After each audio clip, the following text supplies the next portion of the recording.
Chapter 5 पढ़ते हैं, inquiry into complaints. Section 12 action during pendency of inquiry. Section पूछा जाता है सब section 1 during the pendency of an inquiry, जब तक इंक्वायरी पेंडिंग होगी, on a written request made by the aggrieved women, the internal committee और the local committee as the case may be may recommend to the employer. अब भाई जब तक inquiry pending है, जानते हैं हमने प्रीवियस सेक्शन 11 में पढ़ा था 90 दिनों में इंक्वायरी कंप्लीट होनी चाहिए। अगर 90 दिनों के भीतर 90 दिनों में इंक्वायरी पेंडिंग है तो एग्रीड वुमेन के रिटन रिक्वेस्ट पर क्या करेगी internal committee local committee? Recommend करेगी किसको? एम्प्लॉयर को, जो head of the work place है। क्या रिकमेंड करेगी? Clause A transfer the aggrieved women और the respondent to any other work place. भाई जो दोनों पार्टीज़ हैं वो दोनों आसपास नहीं रहनी चाहिए, किसी एक का ट्रांसफ़र कर दो दूसरी जगह। Clause b grant leave to the aggrieved women up to the period of 3 months. या तो जो एग्रीड वुमेन है जिसके अगेंस्ट ऑफेंस हुआ विक्टिम वुमेन, उसको तकरीबन 3 महीने तक की लीव दे दी जाए। ठीक है, अप टू लिखा हुआ है 3 महीने तक, 1 महीना भी ले सकती, 2 महीना भी ले सकती, लेकिन मैक्सिमम 3 मंथ्स लिखा हुआ। Clause c grant such other relief to the aggrieved women as may be prescribe. या कोई उनका रूल्स दे रखे हों, सर्विस रूल्स, उसमें लिखा हुआ कि कितनी अदर रिलीफ कौन सी दी जाएगी तो वो भी दी जा सकती। सबसेक्शन 2 क्या बोल रहा है? The leave granted to the aggrieved women under this section shall be in addition to the leave she would be otherwise entitled. अब भाई सर्विस रूल्स में दिया हुआ कि मैक्सिमम इस मतलब जो एम्प्लॉय होता है उसको 1 साल में 10 छुट्टियां दी जाएंगी, तो 10 छुट्टियों से अलग ये छुट्टियां मानी जाएंगी। जो लीव है 3 मंथ्स अप टू 3 मंथ्स उनको अलग माना जाएगा, उसमें उनको ऐड नहीं किया जाएगा। ठीक है, क्या बोल रहा है? The leave granted to the aggrieved women under this section shall be in addition to the leave she would be otherwise entitled. ठीक है, ठीक है, उनको नहीं गिना जाएगा। ठीक है, shall be in addition to the, वो अलग होंगी ये अलग होंगी। सबसेक्शन 3 क्या बोल रहा है? On the recommendation of the internal committee और the local committee as the case may be under subsection 1, the employer shall implement the recommendation under subsection 1 and send the report of such implementation to the internal committee or the local committee as the case may be। अब सब section 1 में जो भी क्या कहते हैं employer ने जो भी स्टेप्स उठाए हैं, ठीक है, वो उसका जो रिज़ल्ट होगा वो लोकल और इंटरनल कमेटी को रिपोर्ट भेज दी जाएगी, इतना बता रहा है। ठीक है, सेक्शन 13 इंक्वायरी रिपोर्ट। अब जो इंक्वायरी है भाई उसकी रिपोर्ट के रेफरेंस में कब तक सबमिट की जाएगी क्या, वो बता रहा है। Section 13 Inquiry Report, subsection 1 on the completion of an inquiry. Under this act, the internal committee or the local committee as the case may be shall provide a report of its finding to the employer। जो भी internal और local committee का जो भी result रहा है उस inquiry का, जो उसकी फाइंडिंग है किसको दी जाएंगी? Shall provide a report of its finding to the employer, जो एम्प्लॉयर है, ठीक है, उसको दी जाएंगी। और एज द केस अगर वो इंटरनल कमेटी थी तो एम्प्लॉयर को दी जाएंगी, लोकल कमेटी है तो वो रिपोर्ट डिस्ट्रिक्ट ऑफिसर को भेजी जाएगी। कितने दिनों में भेजी जाएगी? बहुत important, within a period of 10 days from the date of completion of inquiry and such report to be made available to the concern parties. भाई हमने सेक्शन 11 में पढ़ा था 90 दिनों में इंक्वायरी कंप्लीट हो जानी चाहिए। इंक्वायरी कंप्लीट हो गई 90 दिनों में तो आगे 10 दिनों में क्या कहते हैं उसकी report district officer in reference to the local committee और employer in reference to the internal committee, उनको विद इन 10 days में वो रिपोर्ट भेज दी जाएगी, किस दिन से? जिस दिन इंक्वायरी कंप्लीट हुई है।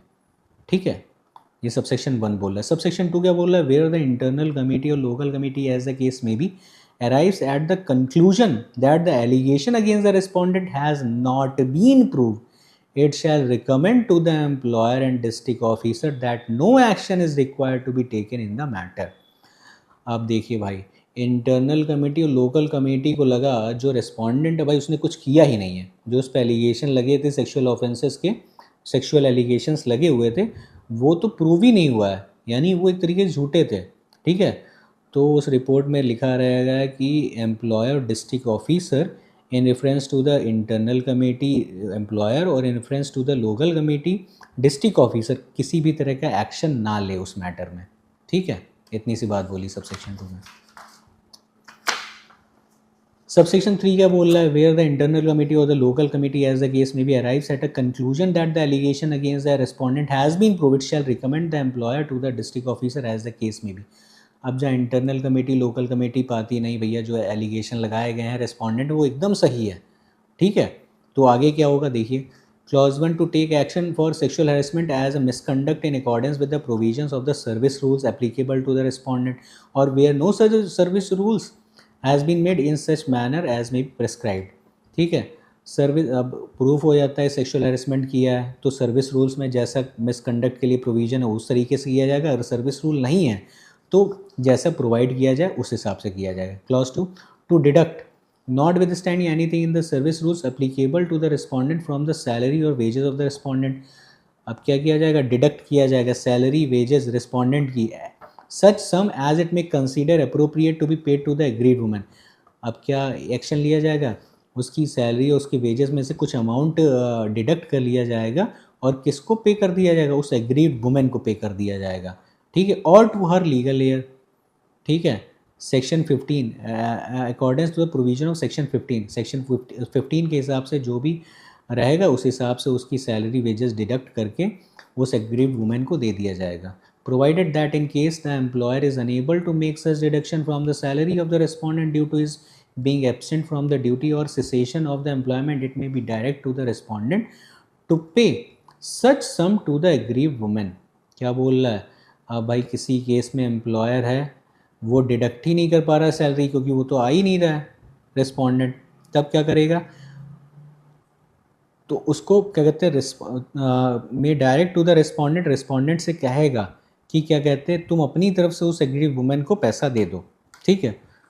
Provided further that in case respondent fails to pay sum referred in clause to the internal committee और as the case may be the local committee may forward the order for recovery of the sum as an arrear of land revenue to the concern district officer. बहुत important, इसको underline कर लीजिए। अब जहाँ पर क्या कहते हैं फेल हो गया, एम्प्लॉयर पे ही नहीं कर रहा है या रेस्पोंडेंट ही नहीं दे रहा है, ठीक है, रिस्पॉन्डेंट, अब एम्प्लॉयर ने बोला रिस्पॉन्डेंट से कि तुम भाई इसको इतना पैसा दे दो क्योंकि मेरे पास तो तुम्हारे वेजेस का सब तुम ले चुके हो, ठीक है, तो रिस्पॉन्डेंट देता ही नहीं है सब क्लॉज 2 में, ठीक है, तो अब क्या करेगा, इंटरनल लोकल कमेटी ऑर्डर करेंगी, ठीक है, किसको, डिस्ट्रिक्ट ऑफिसर, लोकल कमेटी कहेगी डिस्ट्रिक्ट ऑफिसर को उससे किस तरीके से वसूला जाएगा, the sum as arrear of a land revenue to the concern district officer, ठीक तरीके से उसका चालान कटेगा, जैसे लैंड रेवेन्यू में एरियर वसूला जाता है, टैक्स वसूला जाता है, उस हिसाब से उससे टैक्स वसूला जाएगा, लैंड रेवेन्यू का जैसे टैक्स वसूला जाता है उस हिसाब से उससे वसूला जाएगा। सब सेक्शन 4 क्या बोल रहा है, द एम्प्लॉयर और district officer shall act upon the recommendation within 60 days of its receipt by him। जो भी पैसा देना है, अमाउंट देना है एग्रीड वुमेन को, ठीक है, वो कितने दिन के भीतर में, 60 दिनों के भीतर में, ठीक है, ध्यान रखिएगा। सेक्शन 14 क्या बता रहा है, पनिशमेंट फॉर फॉल्स और malicious complaint and false evidence. अच्छा, किसी एग्रीड वुमेन ने जो एग्रीव्ड नहीं थी एक्चुअली में, उसने किसी तरह का फॉल्स कंप्लेंट कर दिया था, फॉल्स एंड मेलिशियस कंप्लेंट कर दिया था रिस्पोंडेंट के अगेंस्ट में, तब क्या होगा देखिए। Sub section 1 where the internal committee और the local committee as the case may be arrives at a conclusion that the allegation against the respondent is malicious or the aggrieved woman or any other person making the complaint has made complaint knowing it to be false, or the aggrieved woman or any other person making the complaint has produced any forged or misleading documents, it may recommend to the employer or district officer as the case may be to take action against the woman, to take action against the woman। अगर किसी women ने फर्जी की ऐसी complaint करी थी तो action लिया जाएगा वुमेन के खिलाफ, और the person who has made complaint under subsection 1 subsection 2 section 9, अगर उसके लीगल हेयर ने या किसी और ने कंप्लेंट करी तो उसके अगेंस्ट में लिया जाएगा, ठीक है, जैसा कि सर्विस रूल में प्रोवाइड हो, ठीक है। प्रोविजो क्या बोलते, provided that mere inability to substantiate a complaint और provide adequate proof need not attract action against the complainant under this section. अच्छा भाई, किसी तरह का एविडेंस नहीं मिल पाया, किसी तरह का प्रूफ मिल ही नहीं पाया, ठीक, कंप्लेंट का ये माना जाए कि जो रेस्पोंडेंट था उसने सारे सबूत मिटा दिए, तब नहीं लिया जाएगा किसी तरह का एक्शन, किसके अगेंस्ट, वुमेन के अगेंस्ट। भाई प्रूफ तो हो नहीं पाया रेस्पोंडेंट के अगेंस्ट में, ठीक है, वुमेन तो सही कंप्लेन करी थी लेकिन प्रूफ नहीं हो पाया, तो ये नहीं माना जाए कि फॉल्स कंप्लेंट थी वो। ठीक है, यही चीज़ बोले, provided that a mere inability to substantiate a complaint or provide adequate proof need not attract action against the complainant under this section. Provided further that the malicious intent on the part of the complainant shall be established after an inquiry in accordance with the procedure prescribed before any action is recommended. कोई भी action लिया जाएगा तो ये पहले proof करना होगा कि जो कंप्लेनांट था, चाहे एग्रीड वुमेन थी कंप्लेनांट, उसका इंटेंट कैसा था, मैलिशियस, ये प्रूफ करना सबसे पहले इंपॉर्टेंट होगा, तभी किसी तरह का एक्शन लिया जाएगा, ये बोल रहा है। Subsection 2, where the internal committee or the local committee as the case may be arrives at a conclusion that during the inquiry any witness has given false evidence or produced any false or misleading document, it may recommend to the employer of the witness or a district officer as the case may be to take action in accordance with the provision of the service rules applicable to the said witness or where such service rule exists in such manner as may be prescribed. अगर during inquiry किसी तरह का evidence लिया गया था, किसी witness से पूछा गया था, अगर उस विटनेस ने गलत सलत बता दिया था, ठीक है, मतलब फोर्ज और मिसलीडिंग डॉक्यूमेंट प्रोड्यूस किया गया था, तो सर्विस रूल्स के हिसाब से उस विटनेस के अगेंस्ट में एक्शन लिया जाएगा। अगर सर्विस रूल नहीं है तो जैसा प्रिस्क्राइब किया जाएगा उस हिसाब से उसके विटनेस के अगेंस्ट में एक एक्शन लिया जाएगा। ठीक है, सेक्शन 15 क्या बोल रहा है, डिटर्मिनेशन ऑफ कंपनसेशन। अब जो कंपनसेशन मिलेगा एग्रीड वुमेन को वो किस हिसाब से मिलेगा ये बताया जा रहा है। For the purpose of determining the sum to be paid to the aggrieved women under clause 2 of subsection 3 of section 13। Section 13 के सब सेक्शन 3 में क्लॉज 2 में हमने पढ़ा था ना कि जहाँ पे रिस्पोंडेंट की सैलरी वेजेस से डिटेक्ट किया जाएगा, ठीक है, वो किस हिसाब से डिडक्ट किया जाएगा वो बता रहा है। ठीक है, the internal committee or local committee as the case may shall have regard to clause A the mental trauma, pain, suffering, emotional distress caused by aggrieved woman। अब एग्रीड वुमेन को किस तरह का ट्रामा, मेंटल, ये तो एक subject, ये तो एक तरीके से क्वेश्चन ऑफ फैक्ट हुआ। ठीक है, ये देखा जाए इस रेफरेंस में जो अमाउंट है कंपनसेशन वो रिकॉर्ड किया जाए, वो कैलकुलेट किया जाएगा। क्लॉज में the loss in the career opportunity due to the incident of sexual harassment, भाई उसके आगे बहुत अपॉर्चुनिटी थी कैरियर में आगे बढ़ने की, ठीक है, वो लॉस हो गई तो उस हिसाब से देखा जाएगा। मेडिकल एक्सपेंसेस कितने लगे वो विक्टिम को, अगर किसी तरह का उसने ट्रीटमेंट कराया सेक्सुअल हैरेसमेंट के बाद, ठीक है, और उसका फाइनेंशियल स्टेटस देखा जाएगा, रेस्पोंडेंट का देखा जाएगा financial status, income and financial status of respondent, ना कि एग्रीड वुमेन का। फिजिबिलिटी, लेकिन यहाँ पे जो मेडिकल एक्सपेंसेस जो खर्च किए हैं वो विक्टिम के यानी एग्रीड वुमेन के देखे आएंगे। Clause e feasibility of such payment in lump sum और इन इंस्टॉलमेंट, देखा जाएगा जो रेस्पोंडेंट उसके पास खूब पैसा है तो एक लमसम अमाउंट दिला दिया जाएगा, नहीं तो इंस्टॉलमेंट में पेमेंट कराया जाएगा। ठीक है, सेक्शन 16 क्या बोल रहा है, प्रोहिबिशन ऑफ पब्लिकेशन और making known contents of complaint and inquiry proceeding notwithstanding anything content in the right to information act. Right to information act में कुछ भी दिया उससे लेना देना नहीं है। नॉट विद स्टैंडिंग क्या है, नॉन ऑब्सेंटी क्लॉज है। आरटीआई एक्ट में राइट टू इन्फॉर्मेशन एक्ट में कुछ भी दिया हो उससे लेना देना नहीं है। The contents of the complaint made under section 9, section 9 में जो कंप्लेन करी गई थी उसके content, identity and address of aggrieved women, यानी जो सेक्शन 9 में कंप्लेन करी गई थी जिस वुमेन ने करी थी उसका नाम, उसकी आइडेंटिटी, उसका एड्रेस, ठीक है, और रेस्पोंडेंट एंड विटनेसेस, रेस्पोंडेंट का नाम, उसकी आइडेंटिटी एड्रेस, विटनेस का नाम, identity address, any information relating to the conciliation and inquiry proceeding. ठीक है, ये कोई भी, यानी कोई कहे कि लो हम आरटीआई के थ्रू मांग ले, किसके अगेंस्ट, कुछ भी नहीं, कहीं से भी डिस्क्लोज नहीं होगा, ये बात बोल रहा। Recommendations of the internal committee or local committee as the case may be in the action taken by the employer or district officer under provision of this act shall not be published, communicated or made known to the public, press, media in any manner। Internal committee, local committee, ठीक है, जो भी action employer district officer के द्वारा लिया जाएगा वो कहीं भी पब्लिश, कम्युनिकेट नहीं किया जाए, किसी मीडिया में, पब्लिक में कहीं भी नहीं किया जाएगा। ठीक है, ये किस लिए, राइट टू प्राइवेसी के लिए, प्राइवेट रखा जाएगा सारी, किसी को पता ना चले ये सारी चीज़ें कि हाँ इनके साथ में ऐसा कुछ हुआ है। ठीक है, provided that information may be disseminated regarding the justice secured to any victim of sexual harassment under this act without disclosing the name, address, identity or any other particulars calculated to lead the identification of the aggrieved woman and witnesses. क्या बोल रहा है? Provided that information may be disseminated regarding the justice secured by any victim of sexual harassment under this act without disclosing the name.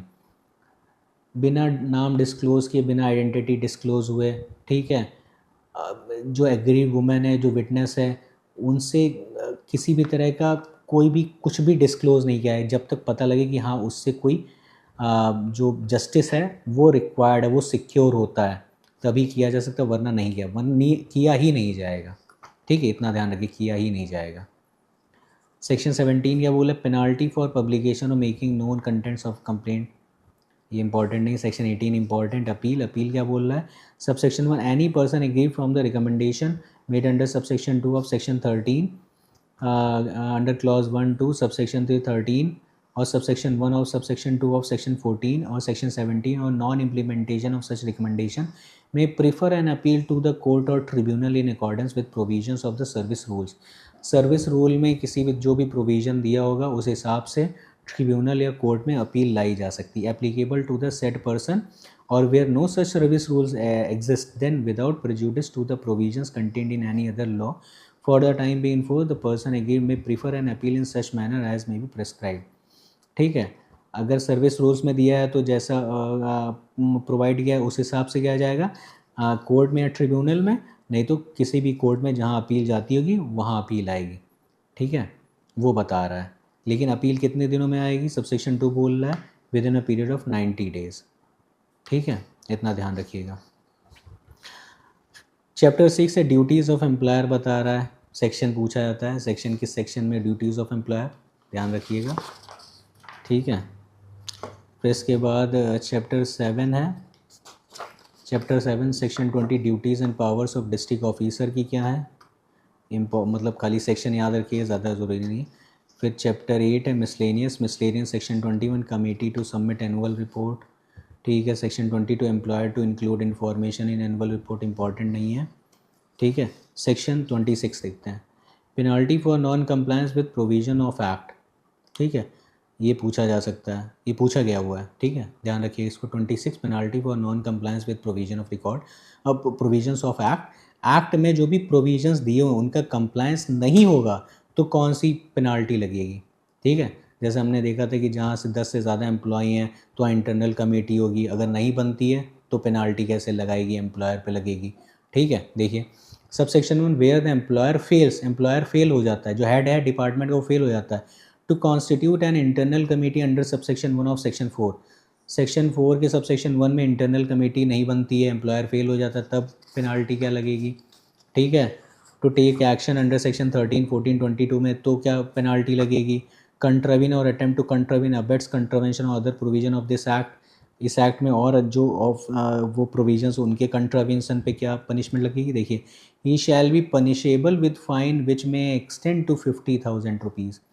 हमारे case में ए था जिसकी company थी और उसके यहाँ एम्प्लॉई 10 से ज़्यादा थे, उसने इंटरनल कंप्लेंट कमेटी नहीं बनाई तो उसके अगेंस्ट कितना फ़ाइन लगेगा, 50,000 का फ़ाइन लगेगा।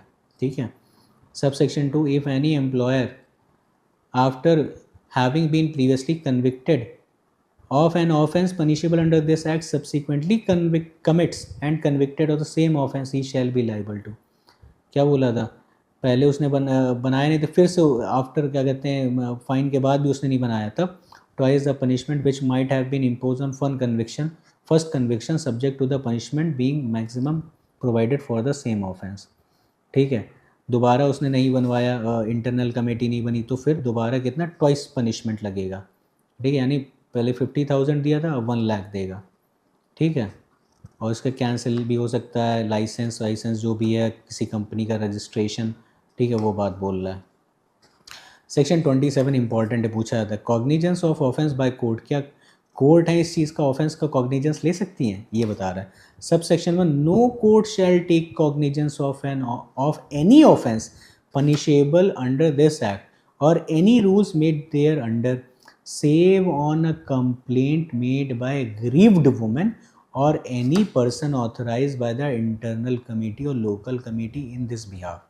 क्या बोल रहा है, कोई भी कोर्ट इस एक्ट में जो भी ऑफेंस दिएगा उनका कॉग्निजेंस नहीं लेगी, लेकिन सेव ऑन, लेकिन अगर कोई एग्रीव वुमेन है वो कंप्लेंट देती है किसी कोर्ट में, ठीक है, तब ले लिया जाएगा कॉग्निजेंस। लिखा हुआ ना सेव ऑन अ कंप्लेंट, ठीक है, सेव ऑन मतलब जो पहले जो लाइन लिखी उसको सेव करते हुए, ठीक है। एग्रीव वुमेन अगर कोई कंप्लेंट देगी डायरेक्ट जाकर के कोर्ट में तो कॉग्निजेंस कोर्ट ले लेगी, ठीक है। या फिर और any person authorise by the internal committee. अब मैटर इतना बड़ा था कि इंटरनल कमेटी का कोई मेंबर होता है वो कंप्लेन कर देता है कोर्ट में, ठीक है, तो भी कोर्ट कॉग्निजेंस ले लेगी। लोकल कमेटी होती, लोकल कमेटी में भी लगता है कि हाँ ये मैटर ज़्यादा बड़ा है तो कोर्ट कॉग्निजेंस ले लेगी, ये बताया है।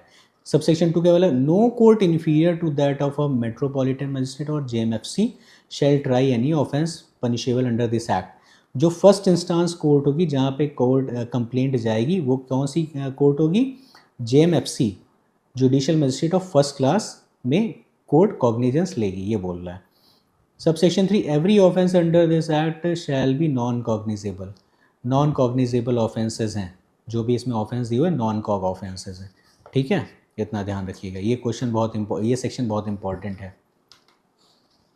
सेक्शन 28 बोला act not in derogation of any other law. ये एक्ट है अदर लॉज को डेरोगेट नहीं करता बल्कि सप्लीमेंट करता है, ठीक है। The provision of this act shall be in addition to and not in derogation of the provisions of any other law for the time बी इन फोर्स, ठीक है। सेक्शन 28 भी इंपॉर्टेंट है। 29 कौन रूल बनाएगा, सेंट्रल गवर्नमेंट के लिए बोला गया है, ठीक है। इसका सेक्शन 30 आ गया है। ये क्वेश्चन है, आप लोग ध्यान रखिएगा। Landmark judgment on sexual harassment of women at a work place in India. ये पहला Vishakha versus state of Rajasthan, ये तो मैंने आपको बता ही दिया था, ठीक है। इसको भवरी देवी केस भी बोलते हैं, यही जो एग्रीव्ड वुमेन थी उस केस में, ठीक है। ये second case apparel export promotion council versus A K. Chopra, ये भी इम्पोर्टेंट केस है इसी का। फिर जो सी दिया हुआ मेधा कोटवाल लेले वर्सेस यूनियन ऑफ इंडिया, ये भी मोस्ट इम्पॉर्टेंट केस है। इसी केस में जो विशाखा की गाइडलाइंस थी उनको फिर से इम्प्लीमेंट करके ये एक्ट जो है, ठीक है, sexual harassment women at work place, जिसको पॉश एक्ट भी बोलते हैं, ठीक है, वो बनाया गया था, ठीक है। बहुत इंपॉर्टेंट है, ध्यान रखिए ये तीनों ही केस, ठीक है। तो अगर आप लोग को इस एक्ट में कुछ ना समझ में आया होगा तो आप पूछ सकते हैं, आप कमेंट कर दीजिएगा, ठीक है। Thank you.